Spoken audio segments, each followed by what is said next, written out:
Hello, my name is Thomas Van Evans, and welcome to my 3D games design and development project. This is Conflict, Xinhuang Yisheng, I think is the pronunciation, but please don't quote me on that. This is what I made over the last 3 months or so using the T framework we were given.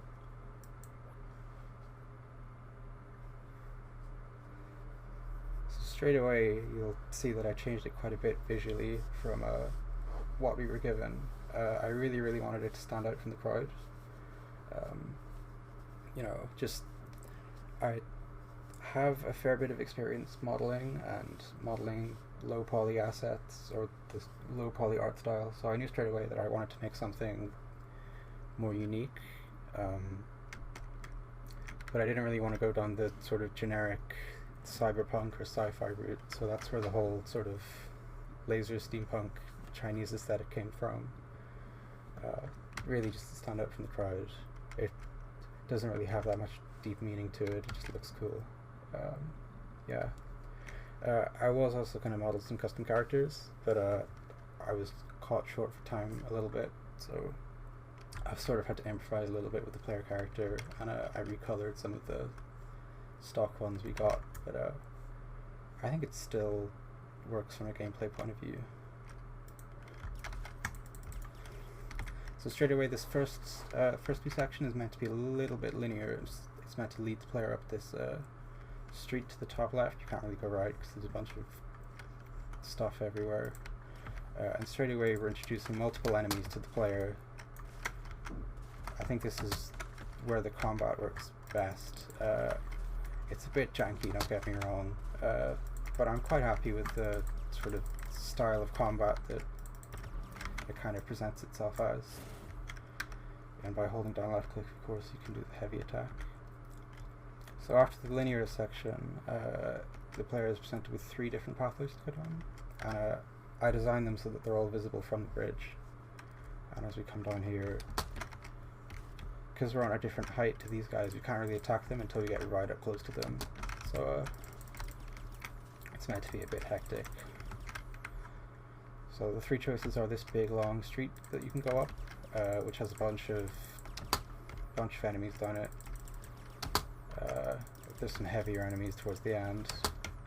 Then there's this courtyard over here, which is a sort of more tight, self-contained area where the enemies are breaking right as I'm trying to show them off. Very cool. And then that leads up here into the alleyways in the middle, and over here back out to the street. Are you going to actually attack me? Yes, you are. Very good. And over on the right, so straight away I knew I wanted to have a lot of variety throughout the level, so I tried making at least one interior scene based off this sort of traditional style Chinese house that you would find in places like Beijing and mostly in the north of China. A lot of people still live in these, but they don't often have electricity or anything like that, so a lot of them are actually quite dilapidated these days. But they'll usually have this sort of front-facing wall, and then they'll have this sort of section, and then they usually have a courtyard. So maybe if I had more time I could have added some furniture or something more visually interesting to the interior, but oh well. And then I think, yeah, so we get given some free ammo in the courtyard. Oh no, took some damage. Look at how bad I am at my own game. And then that spits us out into the alleyway as well.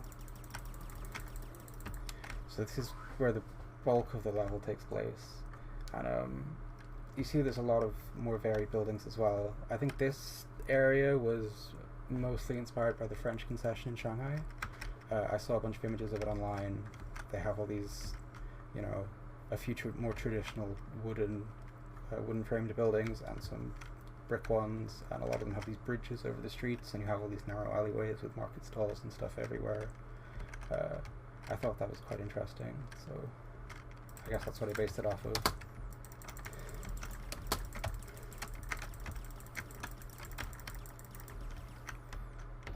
So in the middle of the level, we unlock the rifle, which does more damage to its stock attack, but less damage in its heavy attack. I think up here leads back out onto the main street.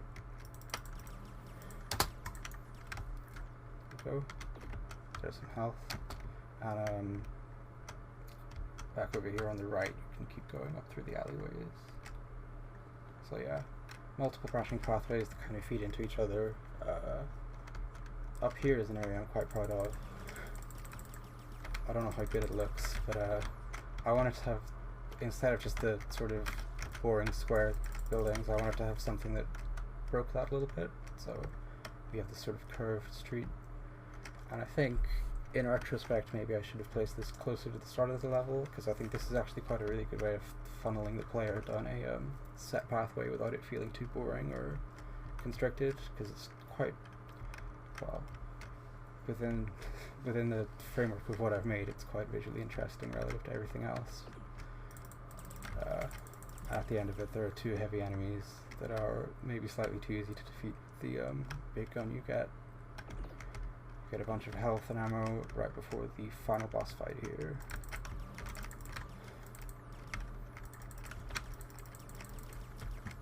So yeah, the palace again is another area that I, because I got caught short for time, I probably should have put more. I think this place probably should have looked a little better, but mechanically speaking, it's all good. So I guess that's all that really matters. We have this big final boss fight with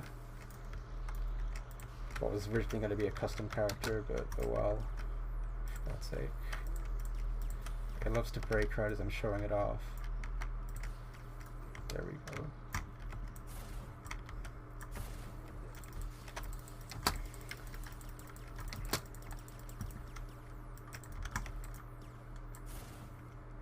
There we go.